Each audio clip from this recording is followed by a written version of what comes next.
Amanda, good afternoon. Thank you for taking the time today to chat with me and tell me your story about your vineyard, AJA Vineyards, and thank you for sending me this beautiful lineup of wines. Well, it's my pleasure. Thank you so much, Oscar, for having me. I'm really excited to share with you a little about the story of AJA and for you to taste through some of our current releases. So this is going to be fun. I'm excited. Awesome. So a little about AJA. This story really starts with a dream. And as cheesy as that sounds, it's really how it started. So my grandparents have been traveling up and down the California coast and pretty much all around the world. They've been to all 7 continents, tasting wine and just loving every moment of that travel and of the importance of wine in those travels. And since they were, essentially old enough to drink, they've been drinking wines. They fell in love with the Paso Robles region, and they love wine, and they've always wanted to own a winery just because of how much they loved it. And so that love and that passion was then passed down to my father, who was able to collect a lot of really great wine. He used to store it in the back of in a closet in our house, all on its side in the cold, dark, so that it wouldn't go bad. But he just collected it because he started learning about it and was really excited about wine. And that really passed on to me as the 3rd generation wine lover. And I took that love and that passion to another level. And after graduating from UCLA, I actually went on to get my certified sommelier from the Court of Master Sommeliers and a degree in wine from the International Culinary Center. The one that I went to was in Campbell. Unfortunately, that location closed, but it's originally in Soho, Manhattan. And it's a culinary campus, French culinary school. And they have a wine program that's run by master sommeliers from the Court of Masters. So I was able to get my levels 1 and 2 through there. And essentially, since I was 14, I have been fascinated with wine. So when I was 14 years old, we moved to this property, this estate that AJA is planted on. And it had about a half-acre hillside planted to Syrah and Cabernet Sauvignon. And it was already there, planted in 2007. We purchased the estate in 2010. And it was harvest season right when we purchased the house. And we didn't know what to do with the grapes, so we just sold them to the winery down the road, who used it in their 2010 Syrah. And I believe they used the cab in a different blend. So that following year, around March, April-ish, my dad pulls me outside and he goes, "Hey, Amanda, guess what?" And I said, "What?" And he's like, "We're not going to turn this into jam. We're actually going to make wine." And I was like, "Oh, that's really cool. I didn't even know you could grow wine in Los Angeles in Southern California." 14-year-old me, I knew nothing. But I thought, that's different. That's unique. And he goes, "And we're going to name it AJA. We're going to call the business AJA Vineyards." And I was like, I know what AJA stands for. It's an acronym for Alec, Jack, and Amanda. Myself and my 2 younger brothers, Alec and Jack. Alec is 22 and he actually does a lot of the accounting work for the winery, and he's graduating from UCSB. And my other brother, Jack, is 20. So he's not quite involved yet, but he definitely likes to stick his nose in the glass and tell us what he thinks. And so, like I said, it's really a labor of love, and it's 3 generations of wine lovers coming together to create something beautiful in this area that we've called home for over 50 years as a family. So my dad lived in the Agora Hills, Malibu, Calabasas kind of area since he was like 10. And his parents were here for a bit before that, back and forth. About 50 years now of family members being in this area. And so as that passion grew, and as I got older, I decided that this is something that I wanted to do with my life. And so I kind of took all of the reins, all of the harnesses, everything essentially that this winery had, and said, I'll take the reins. I'm going to do it, because it was originally a hobby. My dad's in insurance and finance, and that's like his main job. And he runs his own company. And so this was kind of like originally a hobby, but we were making so much wine, and the vines were just so vigorous. Like, they can grow way more than most vines can. Usually about a half acre, actually about an acre, you usually get about 4 tons to an acre. And we can get up to 4 tons for just half an acre of grapes Wow. planted. So we get 4 tons of grapes when we're lucky. So I was like, these vines, and we're very sustainable with our farming. We don't, over farm, we don't under farm. We're very cautious about what goes into the soil, the nutrients that we use, and essentially what we can do to help these vines mature the best way possible. So we're not like throwing in all these crazy nutrients to make them grow and to have 4 tons to half an acre. That was never the goal. We make sure that all of our wines are high quality. We have a big taste test. We don't release our wines until we feel they're ready to be released. So it can be 3-4 years before we even release a bottle. Wow. So we're very meticulous about that because we are a boutique winery. We make, up to 400-ish cases a year. And with our new Sauv Blanc vineyard, we're likely going to be making closer to 800 once it gets to its full capacity. And that's, all estate wine. So we have to be very cautious about what we let out because this is important. This has our name on it. And this is something that we care about. And we want to be able to share the best possible wines of the Malibu Coast with all of you. So that's what my goal is, at least with everything that I do here. That is such a good story. Obviously, I love the 3 generations and you taking, in essence, the realm, saying, "Hey, this is going to be my passion, my full-time job," and it actually shows all that passion and love in your wines, right? Because you have a really nice following. A lot of people in California love your wines. Besides California, where else can someone buy your wines at?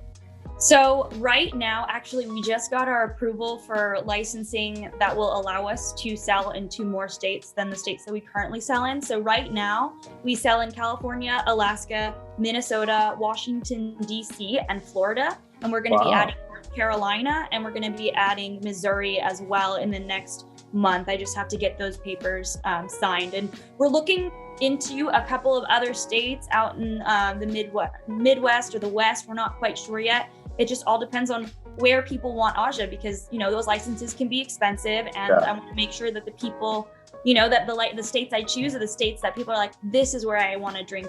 Like these people want to drink AJA. These people want to taste what Malibu tastes like and bring it to their backyards.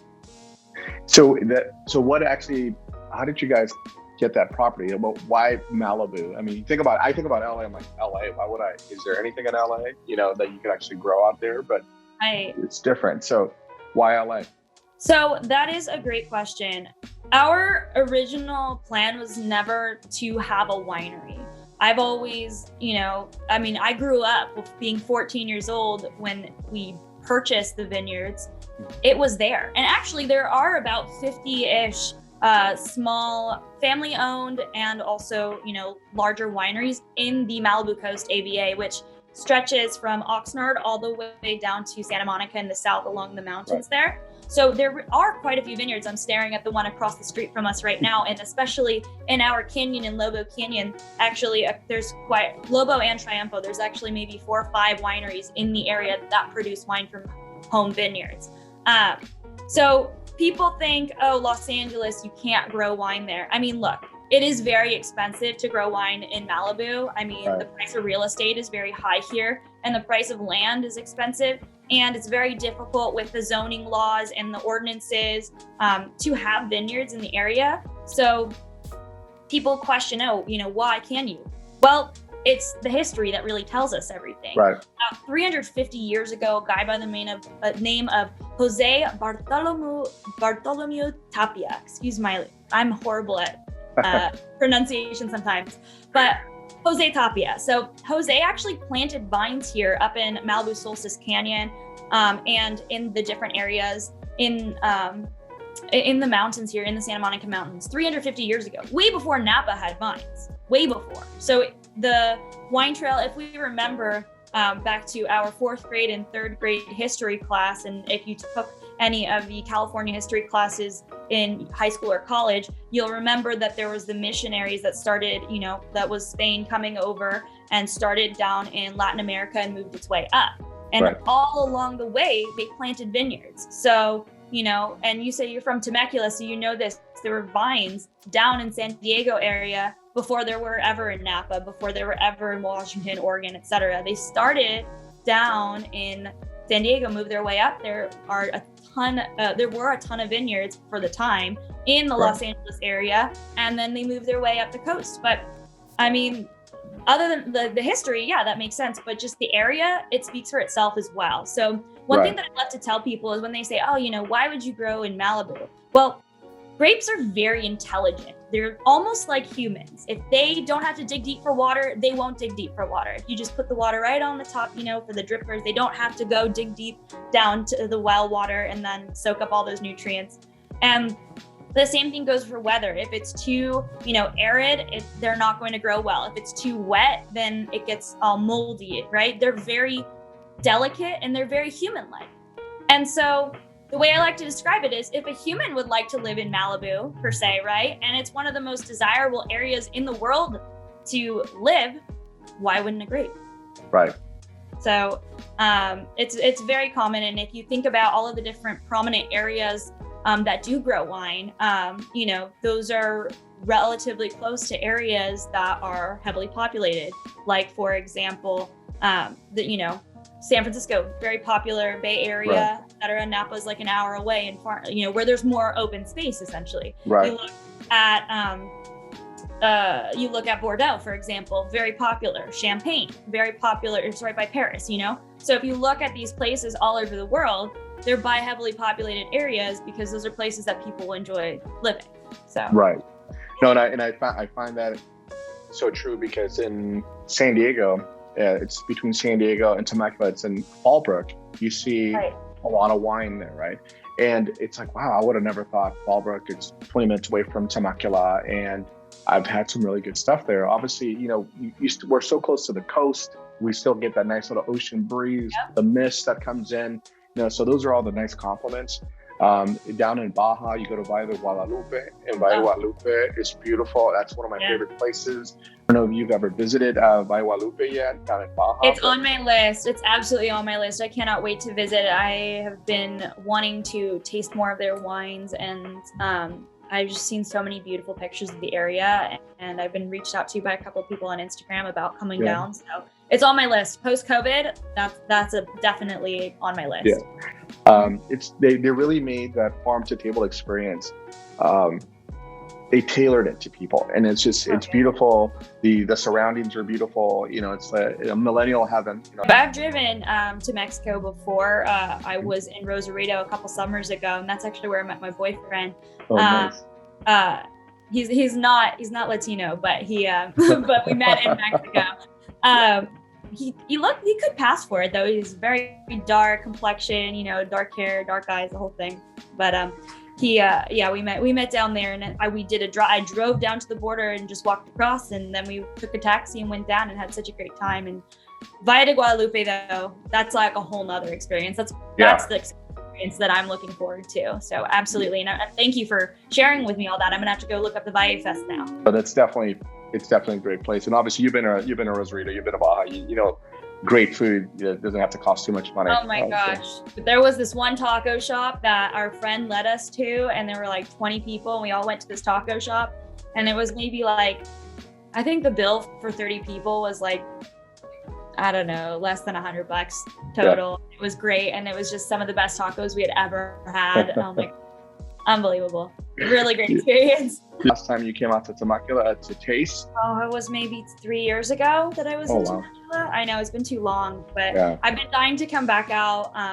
You know, I've met quite a few people in Temecula, and, you know, I always love to taste and compare because a lot of the similar varietals are grown in Temecula. Obviously, they're very different. They're similar, but they're different climates. You know, it's a lot warmer in Temecula than it is over here. You know, I'm 4 miles from the coast, if that. Right. So there's a bit more of an ocean influence here than there would be in Temecula, but it's always so important to research and constantly taste other wines that are great from great regions near you to see what's selling, so that you can determine how you can shape your wine and make it even better than it has been in previous years. And that's always my goal, is to constantly make a better wine. Yeah, I was very surprised. Two of my really good close friends own wineries here in Temecula, and I would just remember driving from San Diego past Temecula, never would ever thought about stopping there, right? Because we're so spoiled. Paso, we're going up to Paso, going up to Sonoma, and you just drive through to your destination, right? And when I moved here, I was like, man, this is actually some really good stuff. I just never thought about exploring so close to our backyard. One of my favorite wineries here they grow Alianico, and and that is really good. I mean, it's almost as bone dry as you would get it in Italy, and and it's really that good. It's called Chapin Family of Vineyards, and Steve Chapin is an awesome winemaker and loves his lab work, right, and how he puts things together, and so definitely. That's so important. So important winemaking. People, you can't sleep on the lab work. You really can't. And this is like some serious work. It's not just the field work of the actual physical work, but how to really make it. It's really in the lab when you're coming back with your results, and you put it. It's a chemistry project, man. Every single second. I mean, last week we sent in soil samples, and then in a couple of weeks we have to send in tissue samples, and then we have to send in petiole samples. It just keeps going. You have to constantly test because, you know, if you're missing any nutrients, you need to get them in there, and you only have so much time to do that. And you can't really sleep during the dormant period either. I mean, yeah, you can definitely let your vines relax, but, you know, are you putting on the dormant sprays if you do want to make sure that they have and by sprays, I'm not talking about like pesticides. You don't put the pesticides.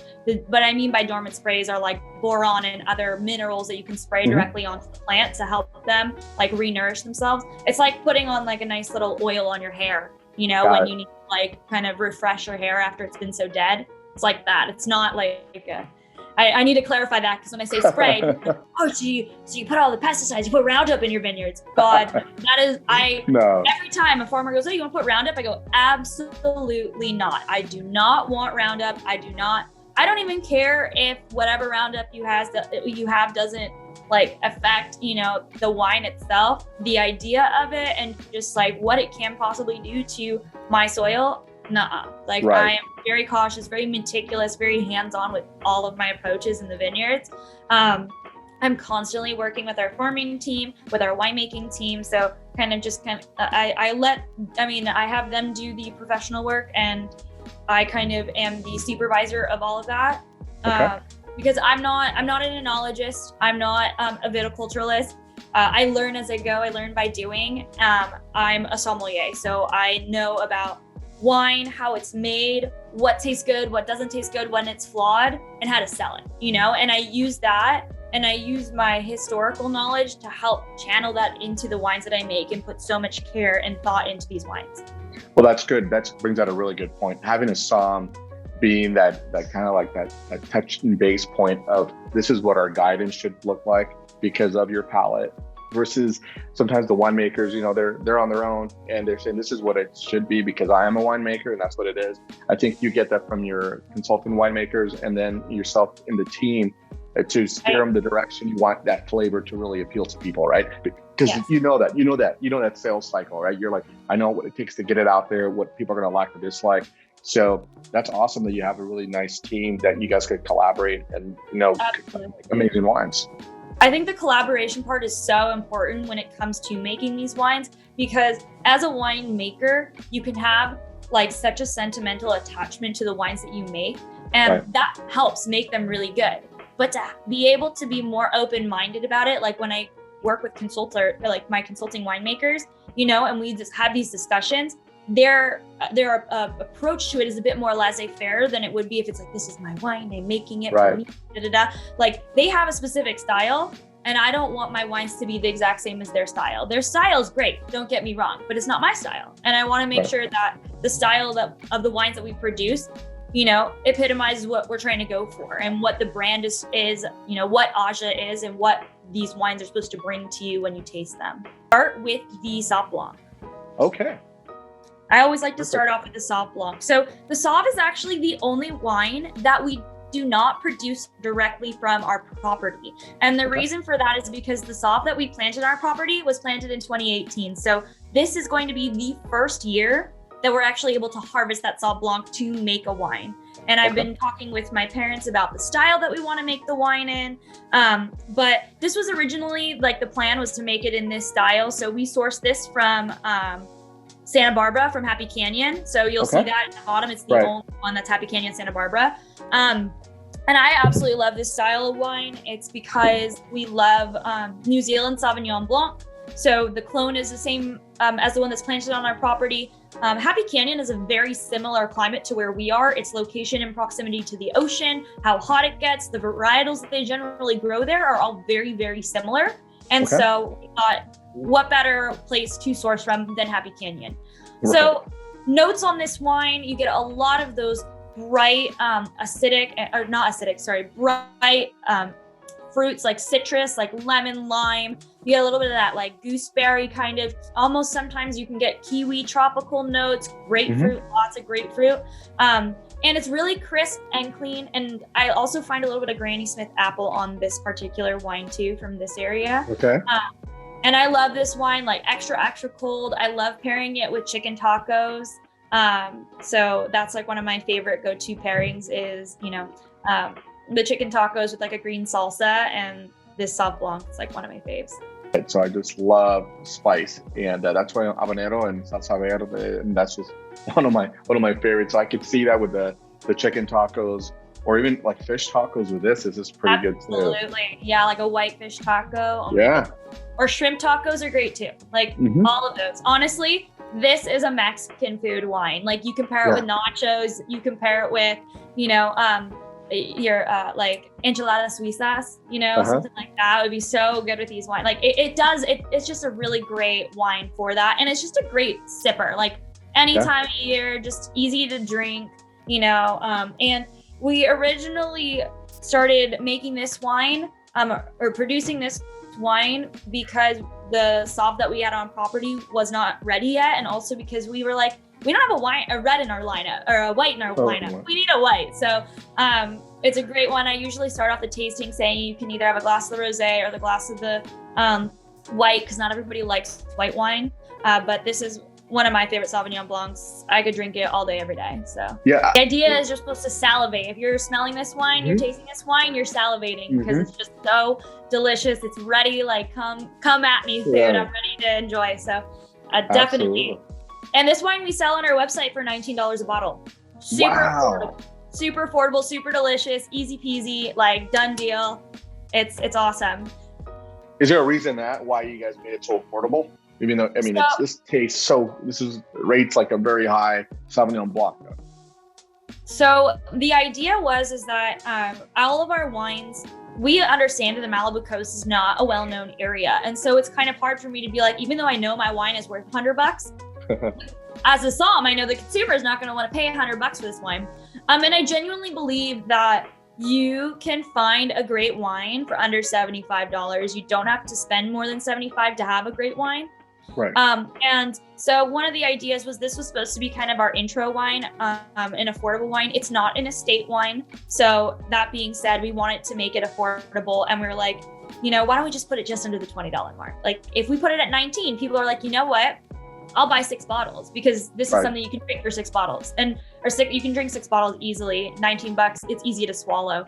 And so our range in pricing goes from 19 to like 60, 65-ish. And of course it depends on like our, library selection, how much of it was made, all these different factors that determine, how much oak was put on the wine, how much it actually physically costs to make the wine, because we're a boutique winery. So it's expensive for us to make wine.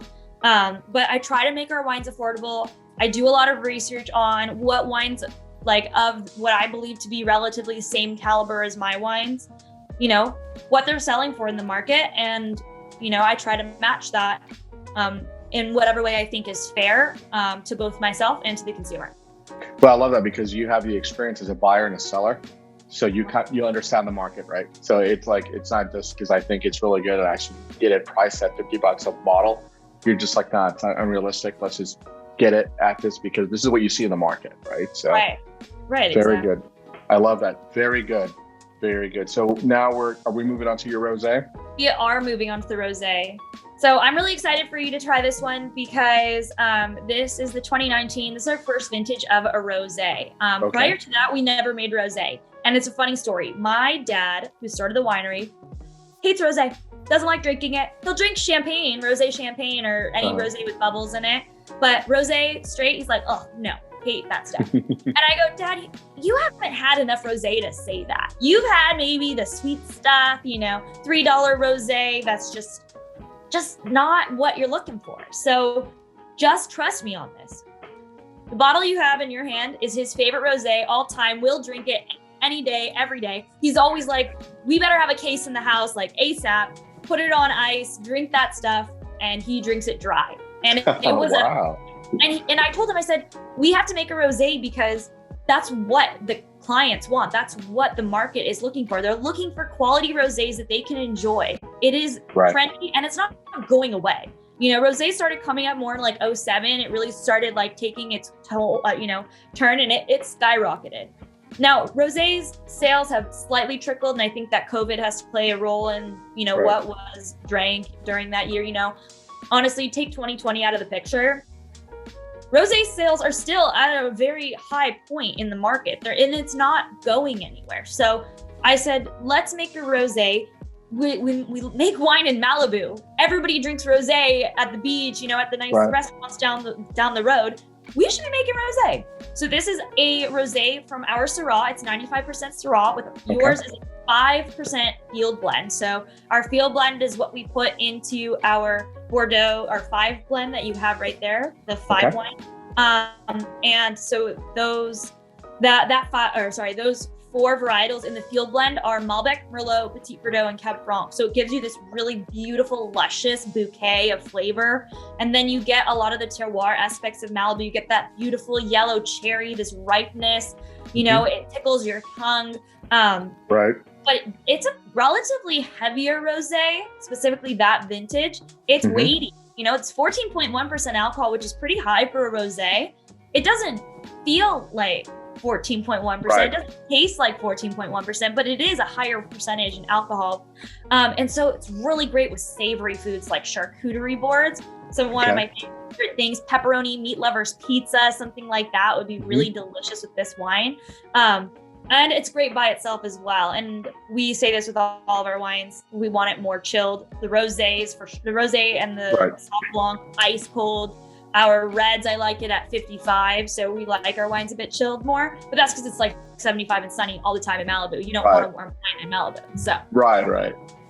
No, it smells great. I was surprised, like you said, to be such a high alcohol for the aromatics, not to display the alcohol is pretty good. You just get all that fruit forwardness, which is really good. And I love the fact that you said it's a dry rosé. It's not it's not that sweet. I'm not really a big fan of rosé because my first rosé experiences were with sweet ones, right? So when I was like, oh man, I don't really want to have that at the moment.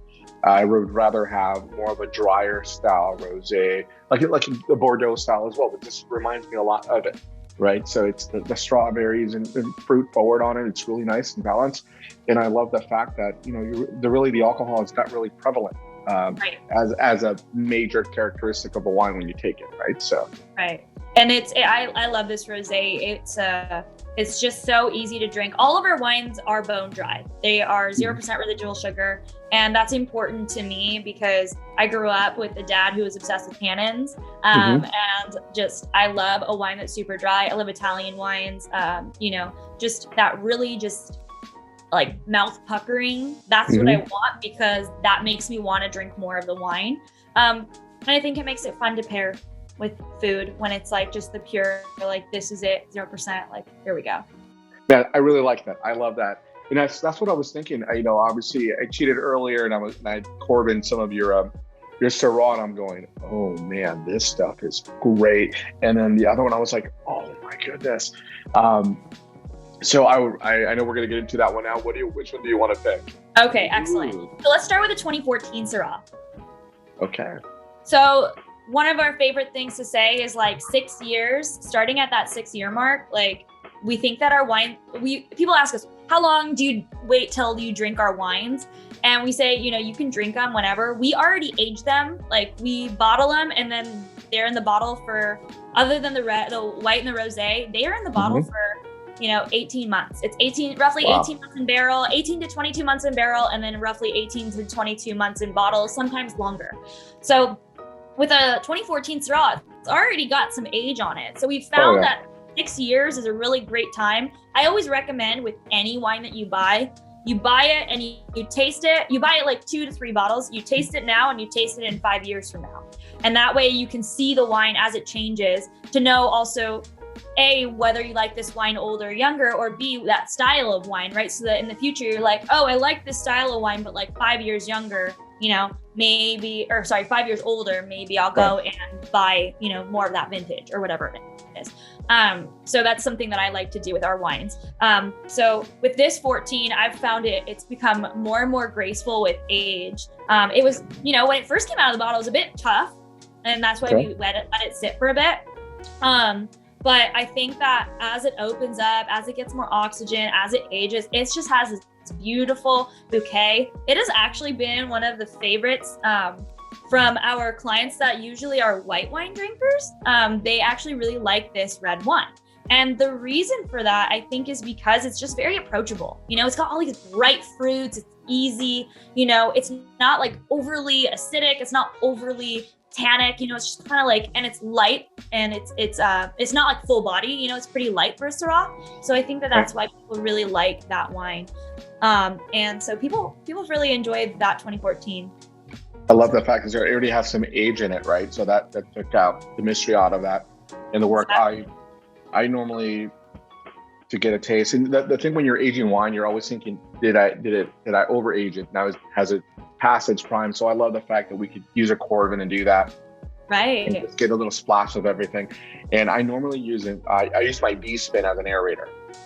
And I love my V-spin. Okay, what is it? Every 5 minutes is 2 hours on that V-spin.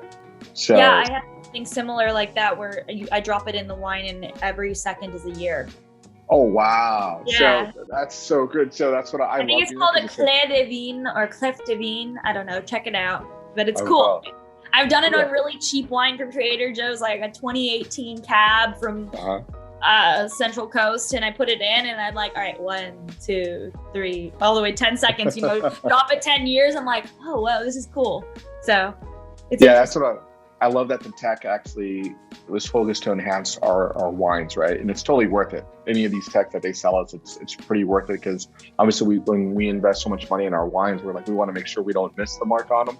And then when we actually open them up, that it's going to be a hell of a great experience, because you're usually mostly sharing it always with your friends and family, right? So my friends are so afraid to buy wine. They're like, if Amanda's coming over, like wine or cocktails, because I just recently released my cocktail book called Rad Cocktails. And it's 50 original recipes, 10 classic cocktails, and then essentially a laundry list of what you need to stock your home bar with.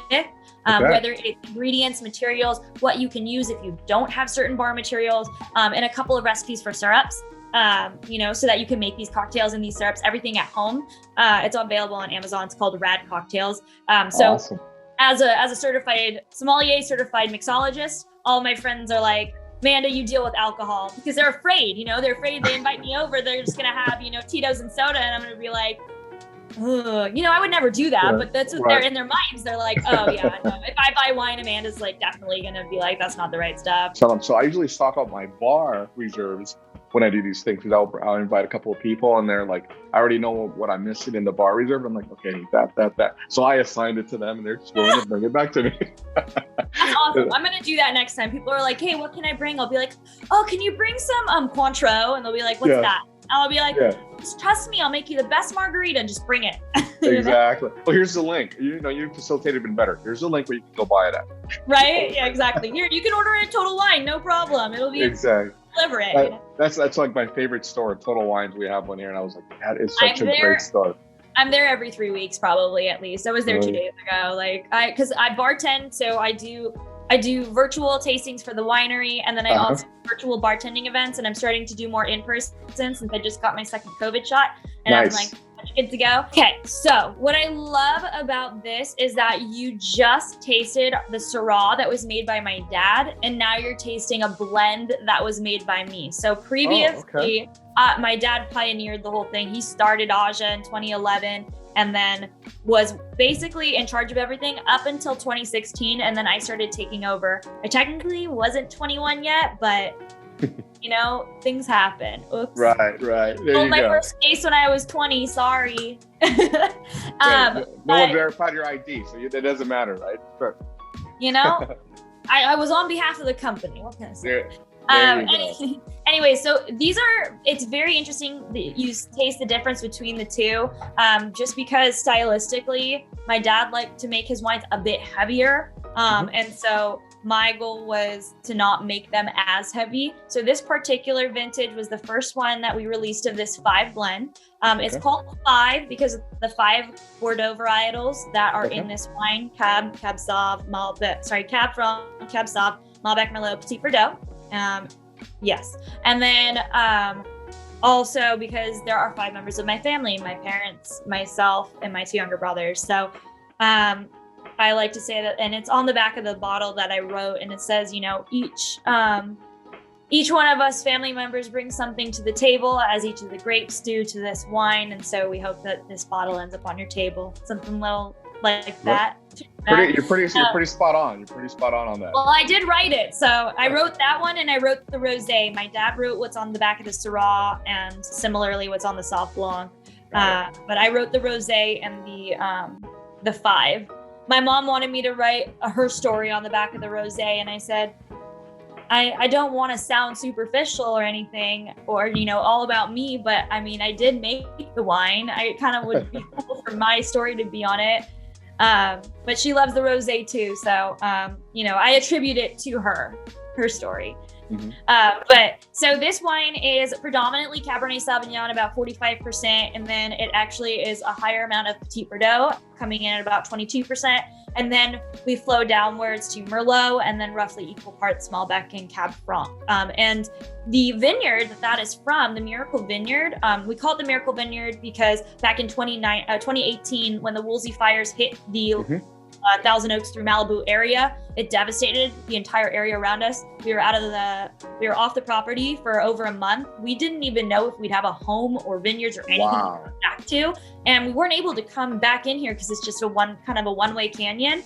And so we were so scared that we were going to lose everything. My dad says I was at Psalm School at the time, and so I was up in the Bay Area, and he calls me. He goes, "We're evacuating. Like, we're leaving the house right now. You tell me what you want me to bring." And I said, bring my diploma and my jewelry. Those were the 2 things. I have jewelry from my great-great-grandmothers and things like that. So I was like, it's very important for me because it's family heirloom, So bring those, like, that's all I care about, I have the rest of the photos on my laptop, I'm good on the photo albums. I've got tons of pictures digitally, thank goodness. But it was that scary. And by some miracle, this house, 18 houses, by the way, in this canyon, were done, finished, burnt, vineyards destroyed. And somehow that vineyard and all the vineyards around us survived. After further investigation, we lost about 40% of one of our vineyards, but we still have the other ones completely fine, unscathed. The house is fine. So it was truly a miracle, and that's why it's called the Miracle Vineyard. And then also called the Miracle Vineyard because my grandmother, my Bubby, she actually is like a matchmaker, and according to like an old tradition, if you match 3 couples to heaven, if you match 3 couples to marriage, then you go to heaven, and she's matched 4. So we call her the Miracle Maker. That's kind of both reasons. Like I said, very family oriented. So that vineyard's named the Miracle. The Syrah Vineyard is actually called Pamela's Vineyard after my grandmother Pamela, one of my grandparents that drove up and down the coast all the time and traveled around the world. And then the other vineyard, the Sauv Blanc vineyard that was planted, is 2 times the size of each of the other vineyards. And it's named Ed's Vineyard. And ironically, both my mother's father and my father's father are both Ed. Wow. So we named the vineyards after them. They're Zest for Life, just like Zesty Sauvignon Blanc. Wow. Yeah. You got such a well-rounded story, and it all comes back to your family, which is really cool. Family is the center to everything. And I wholeheartedly believe that. I think it is so important to have relationships with, the members of your family. We're all super close. I mean, especially we were fortunate enough to all spend time together during COVID. Now that my brothers are off in school and I'm kind of back and forth all around, we don't get to spend as much time together. But when we're sitting down as a family, we will sit at that dinner table, whether it's a Monday night or a Friday night, for like 3 hours, just talking. And we're very close like that. So it's super important part of our winemaking process. And so that's kind of also how that blend was created. And that particular vineyard, my dad actually did a lot of research prior to planting it. And he planted basically the Bordeaux varietals in relation to the percentages he wanted in that specific blend. So it was planted that way with extra Petit Verdot because he loves Petit Verdot. He thought maybe one day we can make enough Petit Verdot to where we'd have our own standalone, but I think it tastes really good in that blend. So that is directly sourced from vineyard to glass, essentially. So that's perfect. You're right. If compared to the Syrah, this is it was much heavier. It was just a little bit more weight on it. This isn't, but it's just so well-rounded. I love this. Yeah, great flavors. Everything about this. I mean, I was just thinking ribeye with this, right? I was like, man, what can I pair this with immediately? Crusted steak, like yeah, tons of great pairings with that wine. I really like zucchini or zoodle bolagnese, so it's like zucchini noodles with bolognese sauce or pastas. Excellent for that as well. Go ahead. I said this is perfect. I really enjoy it. Obviously, all the cherries, all the fruit, it just comes out. Obviously, with your 5 blends of fruit in here, it really lives up to its name. And so one of the cool things about that blend too is we harvest all the grapes at the same time. Now, as you may know, like Merlot ripens earlier than Cabernet Sauvignon, and Petit Verdot ripens a little bit later, and Cab Franc is a pretty late bloomer. So what's cool about that is that when you harvest it all at the same time, now we harvest the Cab separately because we do a reserve Cab in addition to this blend, but we harvest the field blend as a field blend. And it kind of gives it this more rustic flavor. Like it actually tastes like it's directly from the terroir. And when you take it all at the same time, you have some of the varietals are more ripe and some of the varietals are more underripe. And so it kind of gets this like perfect balance of the ripe bricks. And as you can see that this wine is 14.3, right? So it's not like overly, it's not overly alcoholic. So if I were to pick it all and it's, I picked everything at 26 bricks, it could be really, really ripe. But our goal, like I said, we're in Malibu. It should be a bit more, I want it to be a bit more relaxed. I want it to be a bit more lighter in body and in style, but still have all these different flavors. So I like to make the comparison that it's like California fruit with a Bordeaux body. You did, and you hit it on the nail. This is perfect like that. It's a good comparison for that. Very good.